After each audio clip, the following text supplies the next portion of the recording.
le libertinage et la débauche généralisée de la société. Voilà la vérité. En parallèle, on note que certaines femmes africaines qui, elles, connaissent les sociétés africaines, mais ne les caricaturent pas, ont combattu ce cliché.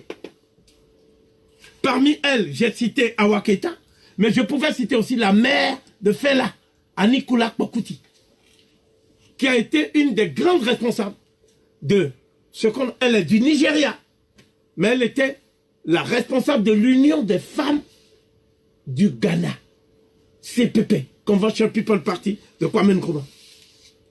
Donc ça veut dire qu'elle a réagi par ce qu'on appelle un contre-discours. Et ce contre-discours, c'est de dire que la sexualité n'est pas le libertinage sexuel. La sexualité, c'est le respect du corps de la femme. Mais le corps de la femme n'est pas un jouet. Le corps de la femme ne s'exhibe pas. Et on ne fait pas assaut du corps de la femme par le mécanisme de ce qu'on appelle des orgies romaines. Donc la femme doit respecter son corps. La femme africaine doit respecter son corps. 2. La femme africaine doit valoriser son corps. 3. La femme africaine doit réserver son corps à un homme, pas à une femme. Et l'homme africain doit réserver son corps à une femme. J'insiste sur une. Car un débat s'est ouvert parmi les nègres pour savoir si chacun de nous n'a pas le droit de puiser le maximum de femmes. Et ils ont dit que ce débat, on ne pouvait pas le trancher. Alors moi, je n'ai pas la prétention de trancher un tel débat, parce que c'est un débat qui est extrêmement, comment je peux dire, complexe. Il faut réunir pour cela beaucoup de documentation. Mais l'idée fondamentale est celle-ci. Contrairement à ce qui a toujours été dit et enseigné, la polygamie est une exception en Afrique noire. C'est tout simplement une pratique qui échoue à ce qu'on appelle les aristocrates et les gens qui sont de la haute classe sociale. Le deuxième fait, qui est incontestable également, c'est que le modèle que donnent les divinités du peuple noir, c'est le modèle de la monogamie stricte. Osiris n'a pas plusieurs femmes. Même Seth n'a qu'une femme. Donc, ceux qui disent que c'est un fait global chez les Noirs d'avoir plusieurs femmes, ils se trompent. Bon, j'irai plus loin. Pourquoi le pharaon avait une seule femme, avait plusieurs femmes? Parce qu'il y avait, en Égypte antique, 42 noms.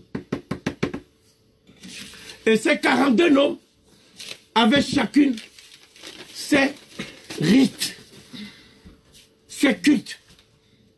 Et parfois même, son modèle aristocratique. Il y a un roi que Cheikh Anta Diop montre souvent. C'est un chef nègre à nous, qui s'appelle Tera Neter. Tera Neter, il y a le document qui est sur sa palette, qui montre en fait qu'il était roi, il était chef d'un homme. Mais il fait partie de ceux qui ont cédé le pouvoir pour qu'il y ait l'union de l'Égypte. Donc, c'est les Sémaïou, les unionistes. Ils ont cédé leur parcelle du pouvoir. Si vous demandez à Sassou Nguesso cède, il refuse. Il va même demander aux troupes françaises, venez nous protéger. Vous comprenez? Donc le problème de fond que nous posons, c'est que pourquoi le pharaon avait plusieurs femmes?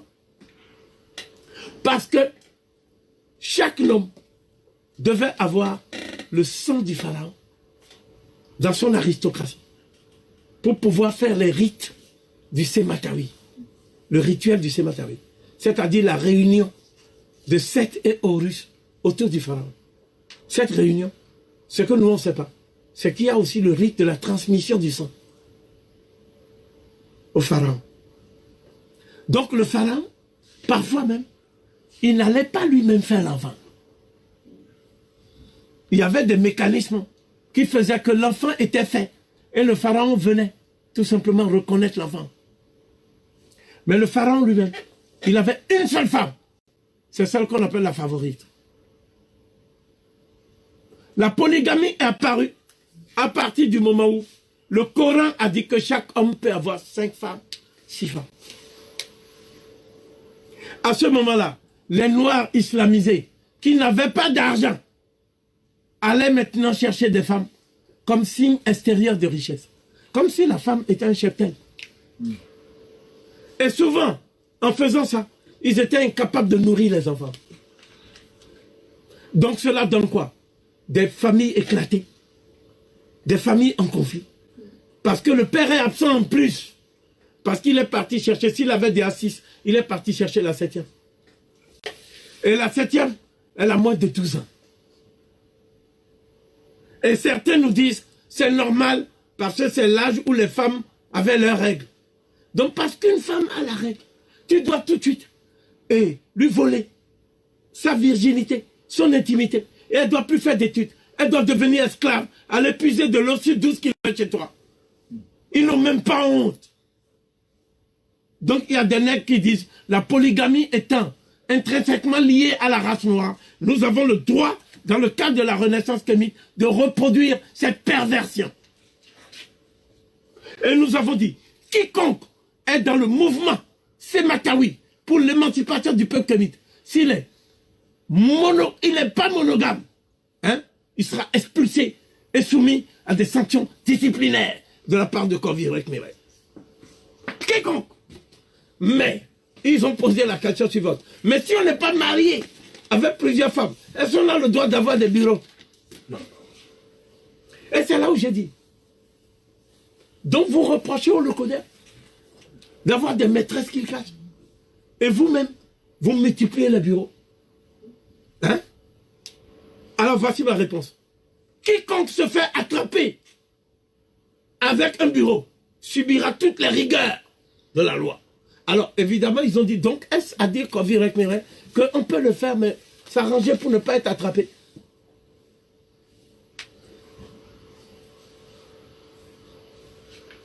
Et ma réponse a fusé.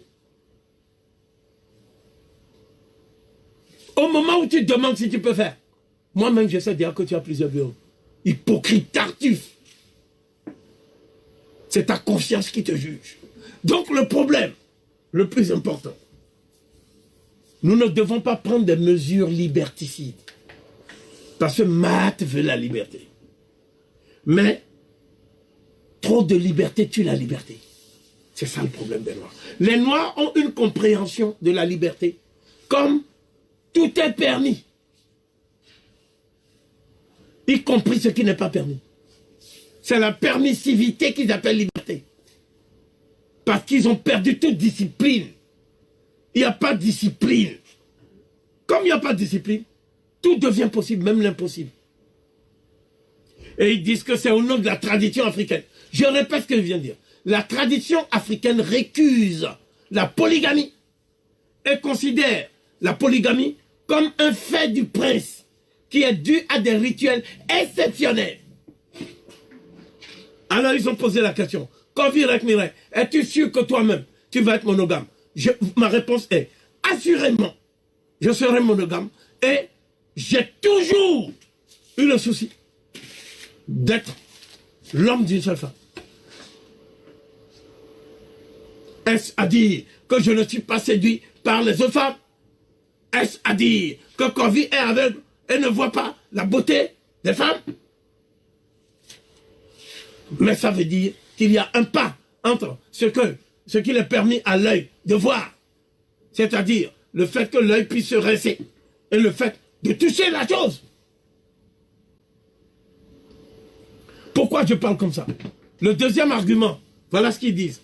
Il y a trop de femmes. Donc si nous on n'en prend pas beaucoup, elles vont devenir maintenant des filles qui vont faire n'importe quoi. Et il y aura donc dissolution des mœurs. Alors je constate ceci.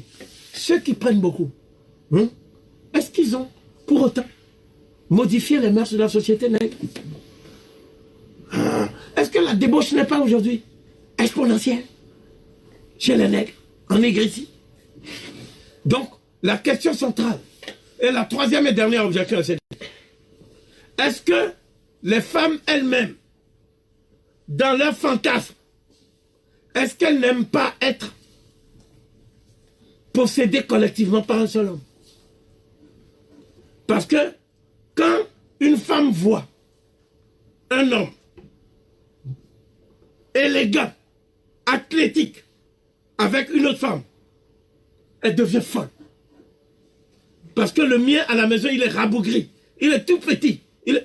Donc celui-là, il est athlétique, il est beau. De quel droit elle prendrait le plus beau et moi, pas? Alors je me laisserai prendre aussi. Voilà ce que les nègres ont dit. C'est les nègres qui disent ça, c'est pas les femmes. On n'a pas fait de sondage.